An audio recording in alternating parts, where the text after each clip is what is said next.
Yo les gars, vous avez regardé notre précédente vidéo sur les conditions du mariage. Mais est-ce que vous savez qu'il y avait des documents à fournir lorsqu'il faut se marier en Guinée? Non, vous ne savez pas? Pas de panique, restez avec moi, je vous explique.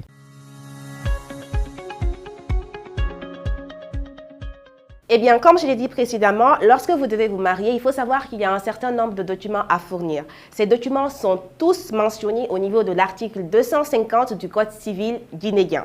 Quels sont-ils? Nous allons les citer.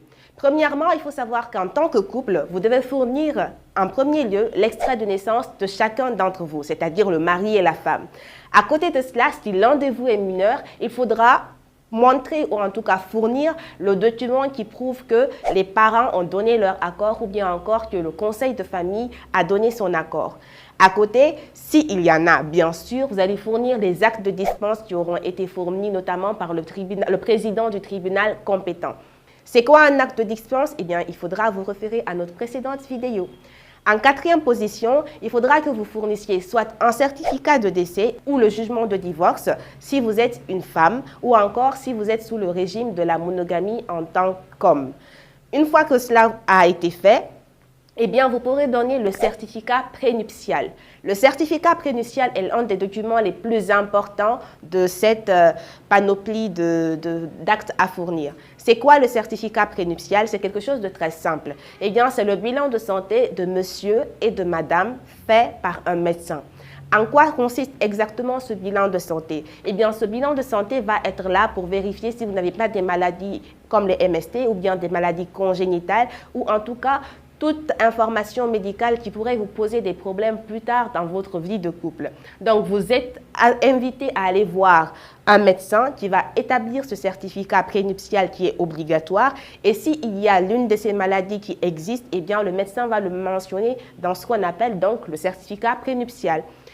À côté du certificat prénuptial, il faudra également donner comme document ce qu'on appelle un certificat de résidence. Le certificat de résidence, c'est ce document-là qui va nous déterminer où vous logez. Donc, ce sont les 7 documents que vous devez fournir lors de votre mariage.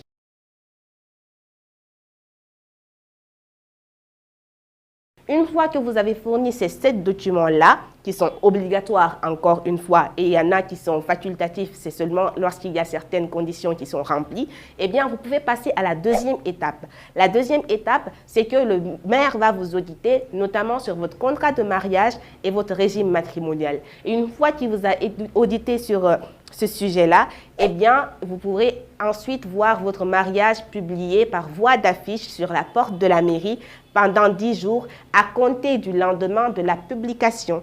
C'est-à-dire que si on publie aujourd'hui, lundi, on va commencer à compter le délai de 10 jours qu'à partir de demain, mardi.